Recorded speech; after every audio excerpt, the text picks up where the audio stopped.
أعوذ بالله من الشيطان الرجيم. بسم الله الرحمن الرحيم.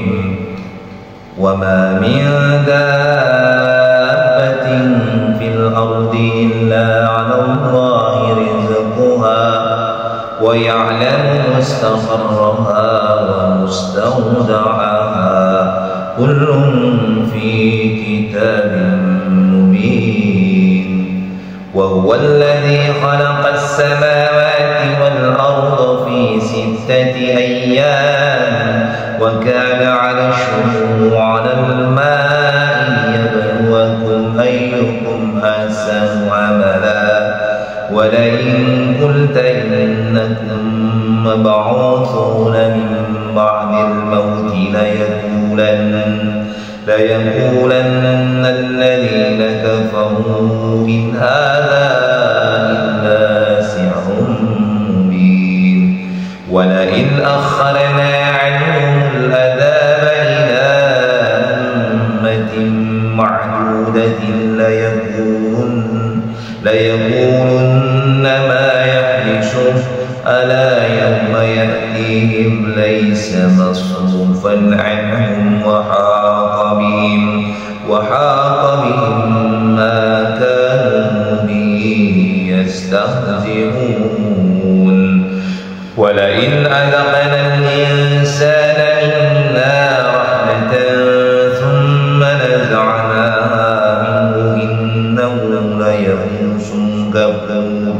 ولئن أذقناه نعماء بعد ضراء مسته ليقولن ذهب السيئات عني إنه لفرح فخور. إلا الذين صبروا وعملوا الصالحات أولئك لهم مغفرة وأجر كبير. فلعلك تارك بعض ما يوحى إليك وضائق به صدرك أن يقولوا لولا أنزل عليه كنز أو جاء معه ملك إنما أنت نذير والله على كل شيء وكيل. صدق Allahul Azim. Kita lihat ayat pertamanya ya. Bismillahirrahmanirrahim. Alif lam ra, gitu cara bacanya. Alif lam ra, bukan. Kitabun uhkimat ayatu. Jadi alif lam ra itu biasanya Allah sebutkan wallahu a'lam bimurad. Allah yang paling paham tentang makna alif lam ra itu. Kitabun uhkimat ayatu, inilah kitab yang ayat-ayatnya disusun dengan rapi. Inilah ayat Al-Quran yang ayat-ayatnya disusun dengan rapi. Fusilat itu artinya ada pasal-pasalnya, ada babnya, ada ayatnya. Jadi fusilat itu disusun dengan rapi. Yang uhkimat namanya.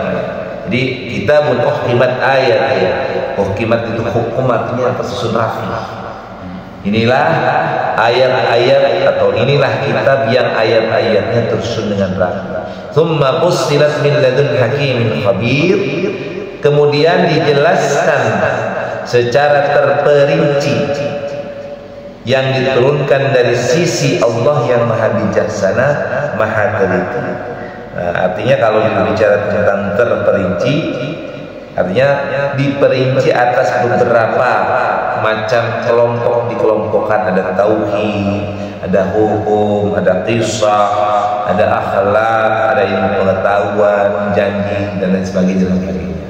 Jadi dalam kandungan Al-Quran itu tentang tauhid, tentang fikih, tentang iman, tentang hukum, tentang kisah, dan ada membagi bagian, ada banyak bagian. Tapi di dalam Al-Quran itu sangat sempurna, meliputi tentang hidup dan kehidupan manusia, dunia dan akhirat. Nah ini, alla ta'budu illallah, Jadi turunnya Al-Quran itu dari Allah yang maha bijaksana dan maha teliti. Jadi Al-Quran ini diturunkan dari Allah yang dimana Allah memiliki sifat bijaksana dan sifat yang maha teliti. Kalau teliti itu berarti tidak meleset sedikit pun. Jadi kalau orang teliti, kalau ngitung itu detil banget. Artinya teliti itu dia nggak sampai lengah dari hal yang terbesar dan yang terkecil dihitung. Karena Allah memang teliti. Nah, tentang Al-Quran Allah teliti. Dari mulai masalah yang terkecil sampai masalah terbesar ada secara gamblang, secara garis besar dijabarkan oleh Al-Quran.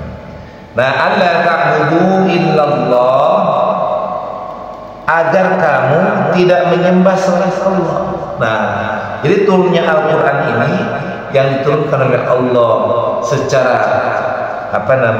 disusun yang ayat-ayatnya dengan rapi, kemudian dijelaskan dengan terperinci. Untuk apa? Agar kita tidak menyembah selain Allah. Tujuannya begitu tuh.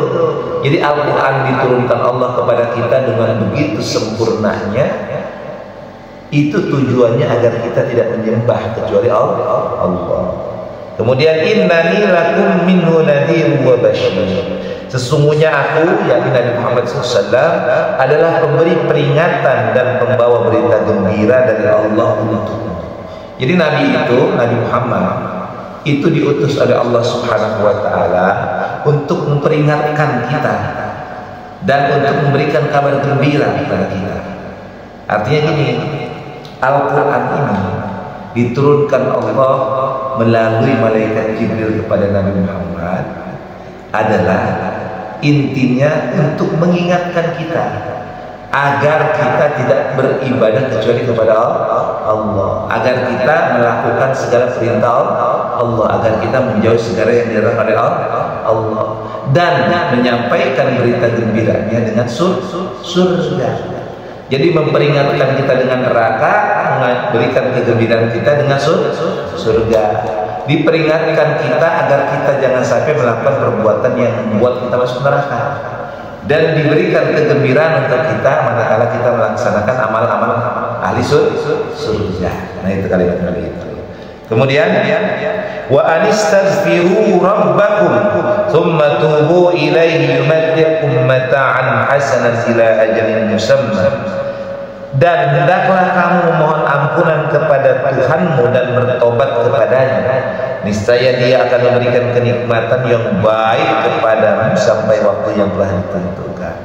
Jadi artinya kita ini diperintahkan Allah untuk memohon ampunan, dan kita diperintahkan untuk bertobat. Jadi kalimat begini, setelah kita tersesat dari jalannya Allah, setelah kita melakukan perbuatan-perbuatan yang mengarahkan kita ke neraka, kepada azab Allah, maka kita diharuskan untuk beristighfar, memohon ampunan kepada Allah dan bertobat. Jadi begini kalimat simpelnya, Nabi turun kepada umatnya di Mekah, kepada kafir Quraisy, di mana kafir Quraisy itu melakukan perbuatan-perbuatan musyrik, menyekutukan Allah. Nah, perbuatan menyekutukan Allah itu adalah dosa besar. Maka datanglah Nabi memberikan peringatan kepada kafir Quraisy, jangan menyembah kepada patung, tapi sembahnya Allah. Nah, setelah mereka beriman, maka mereka harus berpedoman kepada Al-Quran, mengikuti Al-Quran, dan jangan lupa beristighfar atas segala dosa dan kesalahan. Ya, itu anistaghfir summa tubu ilaihi, kemudian bertobatlah kepadanya, maka niscaya Allah akan memberi kenikmatan yang baik kepadamu sampai pada saat yang tertentu. Jadi kalau gini, kalau orang dia menyadari kesalahannya, kemudian dia memohon ampunan kepada Allah Subhanahu wa Ta'ala, dan dia kembali kepada jalan yang benar, yang sesuai dengan perintah Allah atau keinginan Allah, maka Allah akan berikan kenikmatan. Jadi kalau orang hidupnya ingin nikmat, ingin bahagia, maka harus memohon ampunan kepada Allah, kemudian bertobat, artinya kita kembali kepada jalan Allah Subhanahu wa Ta'ala. Kemudian wa yu'ti kulli fadlin fadlah, dan Allah akan memberikan karunia kepada setiap orang yang berbuat baik. Kalimatnya begitu. Jadi Allah akan memberikan karunia-Nya kepada siapapun yang berbuat kebaikan. Kemudian, dan jika kamu berpaling, maka sungguh aku, kata baginda Nabi Muhammad SAW, takut akan ditimpa azab pada hari yang besar, artinya hari kiamat.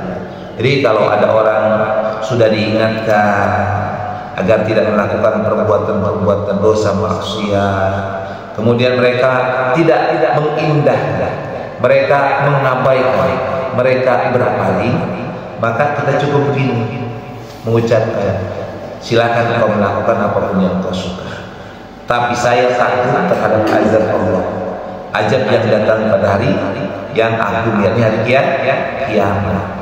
Ya mungkin sekarang dunia kamu selamat, ya begini, orang koruptor bebas selamat, paling sekedar di penjara gitu kan. Ada orang kaya berbuat semena-mena, berbuat aniaya, berbuat kejahatan, berbuat kemaksiatan, kita sudah ingatkan tapi tetap saja melakukan itu. Ya sudah kita serahkan kepada Allah. Tapi kita katakan kepada orang itu, saya takut terhadap azab Allah. Kalau saya semakin. Jadi contoh faktanya, kenapa kita harus mengingatkan pejabat-pejabat, presiden, menteri, gubernur, bupati, pak camat, pak lurah, pak RT. Kenapa kita harus mengingatkan mereka? Karena kalau tidak diingatkan, dampaknya akan terasa pada kita semua. Tapi kalau mereka berpaling setelah dikritis, kan kayaknya kayak begini nih. Kan di kampus-kampus itu kan sudah ada petisi, sudah ada memperingatkan presiden tuh agar kembali kepada demokrasi yang benar, ya. Dan heboh tuh di berita, kampus-kampus membuat pernyataan agar presiden kembali kepada demokrasi yang benar. Artinya sistem pemilihan yang benar, bukan pemilihan yang orang nggak berhak, yang belum memenuhi syarat seperti Gibran kan belum memenuhi syarat tapi bisa lolos jadi wakil presiden dan melibatkan MK, di situ ada pamannya, itu kan sudah tidak benar, sudah mencederai demokrasi. Maka kalau kita biarkan bahaya. Maka tugas kita mengingatkan, dan tugas para ulama mengingatkan, tugas para cendekiawan mengingatkan. Kalau tidak diindahkan peringatan kita, ya sudah pasrahkan kepada Allah dan yakin Allah akan menghukumnya, dan kita sudah menunaikan kewajiban kita menyampaikan gitu. Kemudian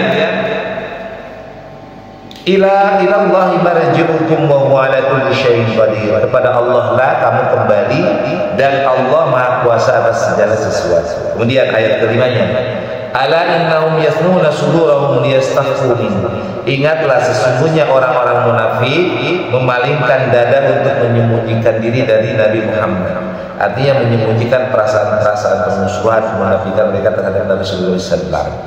Ingatlah ketika mereka menyelimuti dirinya dengan kain, Allah mengetahui apa yang mereka sembunyikan dan apa yang mereka nyatakan, sungguh Allah akan mengetahui segala isi hati. Allah mengetahui segala isi hati. Jadi kata Allah pada Rasulullah, wahai Nabi Muhammad, wahai orang Islam, ingatlah sesungguhnya orang-orang munafik itu, mereka itu di depan kamu seperti manis, tapi di belakang kamu pahit gitu. Di depan kamu seperti baik, padahal di belakangnya menyiapkan hal-hal yang buruk untuk kita. Itu orang munafik begitu. Ini orang munafik, bukan orang kafir lagi. Ada orang Islam tapi dia rusak, maka itulah munafik. Orang yang Islam yang fasik dia orang munafik.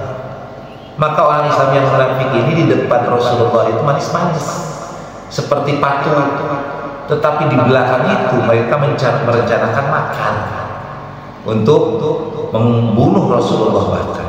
Nah ini kita diingatkan, hati-hati dengan orang munafik, karena orang munafik ini mereka itu tidak senang kalau kita bahagia. Mereka mencari cara bagaimana agar kita celaka, gitu kalimatnya. Makanya padahal hati-hati dengan orang munafik. Ya, orang kafir kadang-kadang orang kafir malah lebih baik daripada orang munafik. Ya, orang kafir itu lebih baik daripada orang munafik. Orang Islam yang nggak benar, yang rusak, malah lebih membahayakan dibandingkan dengan orang kafir. Iya, karena kita tidak boleh menghalalkan darahnya orang-orang sesama Islam, tapi perbuatannya itu ingin mencelakai orang mukmin, orang yang beriman. Kalau dalam hukum kita kan nggak boleh kita menghukum orang kalau belum ada bukti dan saksi, gitu. Walaupun dia jahat, kalau belum ada bukti dan saksi kan nggak bisa dihukum, ya kan? Harus ada bukti dan saksi. Kemudian dilanjutkan kepada ayat 6. Wa ma min dabbatin fil ardi illa 'ala Allahi rizquha. Dan tidak ada satupun makhluk bergerak atau bernyawa yang ada di bumi melainkan semuanya dijamin Allah rezekinya. Nah, jadi semua makhluk yang hidup dalam kehidupan ini Allah tanggung rezekinya. Bahkan binatang yang nggak bisa bergerak sekalipun Allah kasih rezeki itu. Ya, misalnya di dasar laut ada binatang yang nggak bergerak, itu Allah kasih rezeki. Padahal tahu nggak binatang laut yang nggak bergerak di laut? Kalau kita ke laut ada binatang yang tumbuh di karang, dia binatang, dia nggak bergerak, maka nggak ada tulang, nggak ada apa-apa, tapi Allah kasih makan dia. Jadi kita jangan khawatir dengan rezeki. Jadi Allah itu pasti akan merezekikan kepada kita, tapi kita harus menjemputnya. Dengan apa? Dengan usaha. Ada usaha. Ya, kalau pada rumah saja mungkin bisa jadi ada yang kasih makan, ya kan? Tetap ada yang kasih rezeki makan. Tapi itu kan sesuatu yang hampir kecil kemungkinan. Ini padahal nih di rumah aja nggak kemana-mana. Kira-kira bakal dapat uang nggak? Bakal dapat uang nggak secara logika? Nggak dapat. Walaupun Allah merezeki. Bisa jadi misalnya kita di rumah lagi lapar nggak punya duit, tiba-tiba ada orang assalamualaikum, padahal kebetulan suami saya baru pulang nih, ada oleh-oleh, kan bisa begitu kan? Nah itu Allah merezekikan, tapi tentu harus kita jemput rezeki itu dengan usaha. Jadi kalau bahasa pintar simpel, padahal ingin makan ikan, ya kan? Maka jangan cuma diam di rumah. Kira-kira kemungkinan atau secara logika bisa nggak padahal ingin makan ikan, padahal nggak punya duit, diam saja di rumah, nggak pergi ke empang atau kemanapun ke pasar, misalkan dapat ikan, mungkin nggak? Mungkin nggak? Nggak mungkin secara logika. Walaupun kalau Allah berkehendak bisa jadi. Nah kan kalau padahal ingin memakan ikan, banyak kemungkinannya. Padahal punya pancing, maka pergilah ke sumur, ke sungai, ya kan gitu kan. Ada usaha sehingga kita memungkinkan meraih apa yang kita inginkan. Jadi jangan diam aja padahal ingin apa, kalau diam aja kira-kira terwujud nggak terwujud kan? Iya. Yang ada kita mati kelaparan kan begitu. Kemudian Allah menyatakan bahwa tidak ada makhluk yang bergerak yang bernyawa di muka bumi ini kecuali Allah tanggung rezekinya. Wa ya'lamu mustaqarraha wa mustawda'aha. Dan Allah mengetahui tempat kediamannya dan tempat penyimpanannya. Artinya yang dimaksud dengan tempat kediaman adalah dunia dan tempat penyimpanan adalah akhirat. Dan menurut sebagian mufassir lain adalah tempat kediaman yaitu tulang surga dan tempat penyimpanannya ialah rahim. Ini berkaitan dengan rezeki. Rezeki itu ada tempat kediaman, tempat penyimpanan. Jadi ada disebut dengan tempat kediamannya dan tempat penyimpanan. Jadi kalau tempat kediaman itu artinya ini kalimatnya, dunia ini kan merupakan tempat kita bercocok tanam, kan? Dunia ini kan tempat kita mengerjakan amal soleh. Nah, amal soleh ini namanya tempat kediaman. Tempat kediaman kita melakukan sebuah amal soleh dunia. Tapi tempat menyimpan amal dan pahalanya akhirat. Nah itu begitu. Nah kemudian ada yang mengatakan rezeki itu kan bisa jadi anak. Maka tempat kediaman itu adalah apa yang ada dalam laki-laki, sperma, dan tempat penyimpanannya ada dalam rahim. Itu kalimatnya. Jadi Allah akan berikan menang rezeki semua makhluk. Nggak ada yang nggak sampai direzekikan oleh Allah. Ya kan? Nggak ada yang ngikut.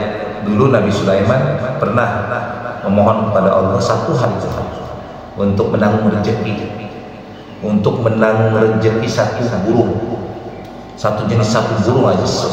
Pokoknya semua jenis burung saya nanggung, ya kan? Pokoknya burung apa saja, seluruh burung di dunia saya akan kasih rezeki, saya ganti nanti, saya akan menggantikan.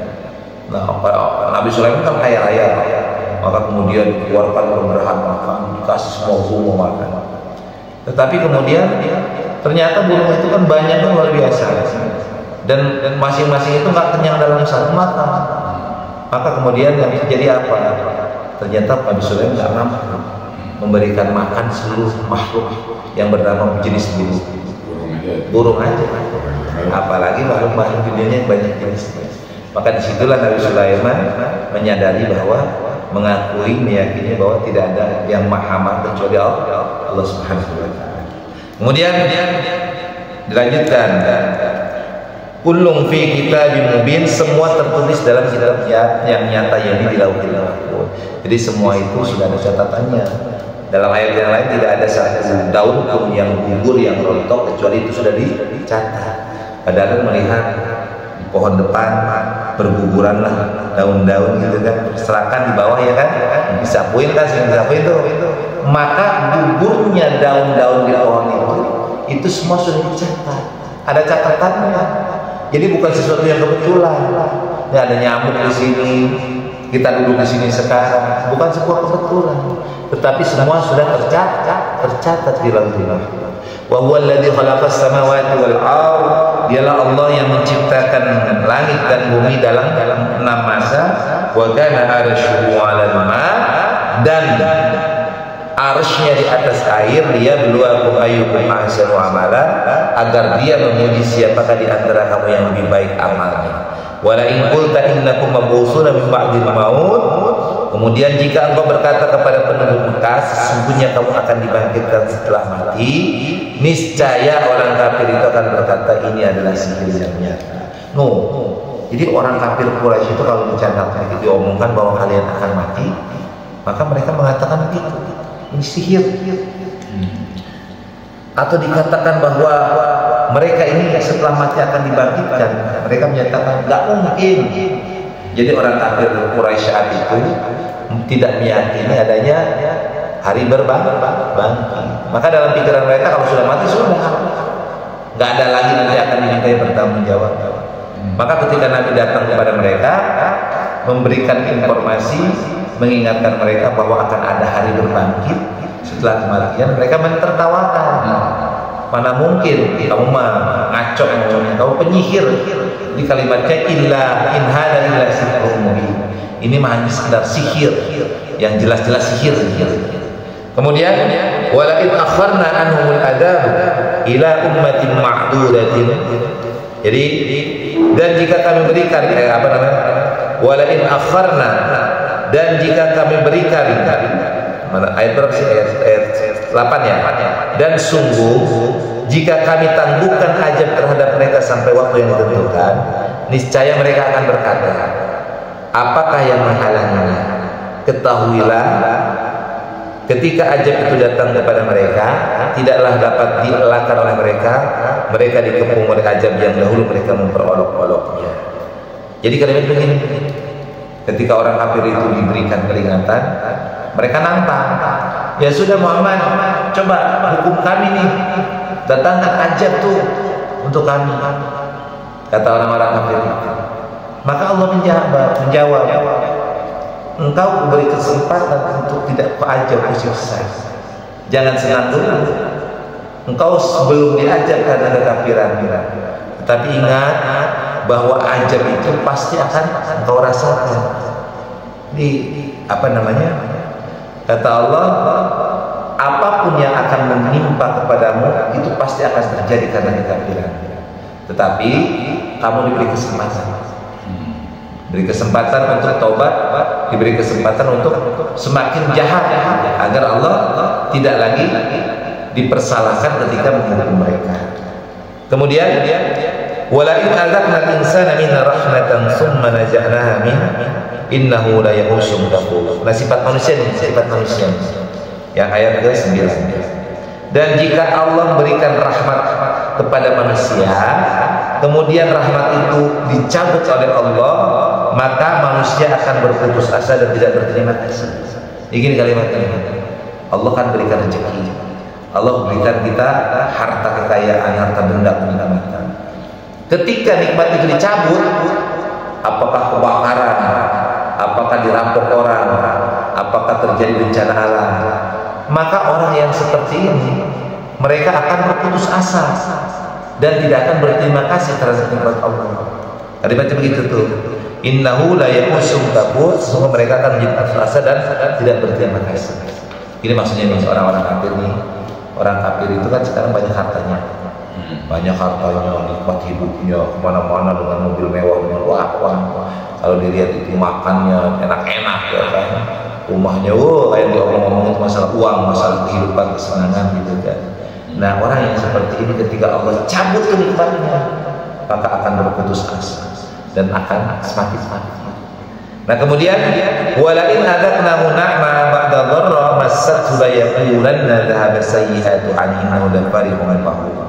Dan orang yang seperti ini ketika Allah berikan nikmat setelah ditimpa musibah dan bencana, maka mereka akan mengatakan hilangnya ini bencana itu karena kami berusaha. Gitu kalimatnya. Umpamanya orang ini sudah diberikan nikmat, kemudian Allah cabut tiba-tiba. Dengan apa? Dengan sakit parah, dengan usahanya anjlok. Tetapi kemudian usahanya baik lagi, kehidupannya makin membaik lagi, kemudian semakin sukses usahanya. Maka orang yang seperti ini akan mengatakan, ini semua kami yang melakukan, tidak ada Allah itu. Gitu. Ini karakter manusia begitu. Jadi ketika ditimpa musibah dia ngeluh kepada Allah. Ketika dia setelah Allah berikan jalan keluar dari musibahnya, diberikan kesenangan, dia lupa dengan Allah. Kalimatnya begitu. Maka innahu la farihun fakhur, maka sesungguhnya mereka ini akan merasa sangat gembira dan bangga. Kemudian illal ladzina sabaru, kecuali orang yang sabar, wa amilus shalihat, yang mengerjakan amal-amal saleh. Ulaika lahum maghfiratun wa ajrun kabir, mereka itu akan mendapatkan ampunan dan pahala yang besar. Kemudian fala'allaka tarikum ba'dha ma yuha ilaika wa dhahirun bi sadru, maka boleh jadi engkau wahai Nabi Muhammad hendak meninggalkan sebagian dari apa yang diwahyukan kepadamu dan dadamu sempit karena mereka akan mengatakan, mengapa tidak diturunkan kepadanya harta kekayaan atau datang bersamanya malaikat? Sungguh kau hanyalah seorang pemberi peringatan dan Allah memelihara segala sesuatu. Jadi kadang-kadang begini, kadang-kadang orang itu kan kalau ngomongnya nggak ada begitu kan nggak percaya. Gini misalnya ada orang ajak bisnis, ya kan, tapi dia miskin, kita kan nggak percaya, ya kan? Padahal misalnya datang padahal ikut saya kerja, pasti saya akan beli rumah, pasti akan bisa beli A, beli B. Tapi orang yang ngomong ini orang pengangguran, orang miskin, percaya nggak? Nggak percaya. Tapi kalau yang datang kepada Padarlan kayak Raffi Ahmad, atau yang datang misalnya kayak Erick Thohir, ngomong sama Padarlan, ikut saya, nanti saya akan pekerjakan di tempat yang nyaman. Percaya nggak? Percaya nggak? Percaya, karena yang datang orang memang ada buktinya. Nah, Nabi datang kepada orang kafir itu, Nabi itu hidupnya sederhana, bukan orang kaya raya, ya kan? Nabi pun orang biasa, anggapan orang kaum kafir. Tiba-tiba Nabi datang kepada orang yang kaya raya di Mekah, datang kepada penguasa di Mekah yang memiliki power di Mekah itu. Kemudian mengatakan, tinggalkan kemusyrikan, ikuti saya.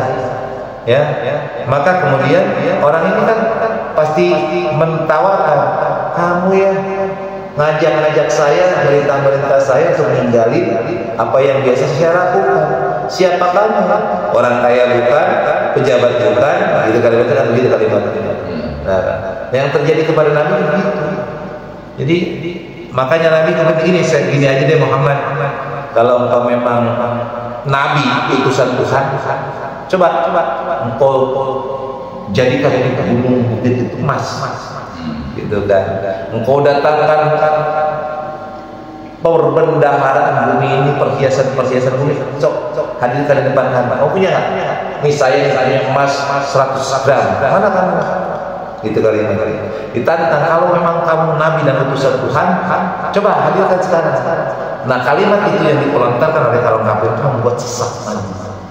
Ya Allah, saya ini adalah utusan ya Allah, dan mereka meminta saya untuk itu. Kenapa engkau tidak berikan saya harta itu sebagai bukti kepada mereka? Maka ketika kalimat disampaikan oleh karena Nabi ini sedikit, dada kita sesak. Itu yang terjadi. Kita ngingatin orang, kita diremehkan. Berarti merasa berat kan hati kita. Kita sudah ngingetin, tapi kok dicuekin gitu. Padahal apa yang kita peringatkan itu adalah suatu kebenaran. Nah itu yang terjadi kepada Nabi, bahwa apa yang disampaikan atau diingatkan Nabi kepada orang-orang itu dicuekin, tidak digandahkan. Maka kata Allah Subhanahu wa taala, "Innama anta nadhir." Nabi, enggak usah dipikirin, tugasmu hanya menyampaikan. Dan Allah adalah pemelihara segala sesuatu. Jadi kalau kita itu jangan terlalu overacting. Tugas kita menyampaikan. Jangan ingin merubah. Jadi kayak misalnya ada orang itu jahat, orang itu sudah melenceng. Ya sudah sampaikan, Pak, itu sesuatu yang salah. Itu tidak boleh menurut agama kita. Terserah saya lah. Uang saya, ini punya saya, apa urusan kamu? Nah, kita jangan memaksa. Cukup ya sudah. Yang penting tugas saya menyampaikan. Masalah kemudian dilakukan tidak dilakukan, biarlah kau dengan Allah urusan. Nah gitu. Nah maka kesimpulan yang pertama adalah bahwa Al-Quran yang sekarang kita pelajari, yang menjadi pedoman hidup ini adalah sesuatu yang wajib kita pelajari, pahami dan amalkan. Itu yang pertama. Yang kedua, jangan pernah berputus asa. Rezeki itu Allah yang mengatur, tapi tugas kita adalah mencari dan menjemput rezeki dengan usaha. Kemudian ketika kita ditimpa musibah pada Allah Subhanahu wa taala, jangan pernah berputus asa. Ketika ditimpa musibah justru harus banyak istighfar dan kepada Allah Subhanahu, kembali kepada Allah Subhanahu wa taala. Yang keempat, berbanyak syukur terhadap segala nikmat yang Allah berikan kepada kita. Cukup ya? Shadaqallahul azim. Alhamdulillahirabbil alamin.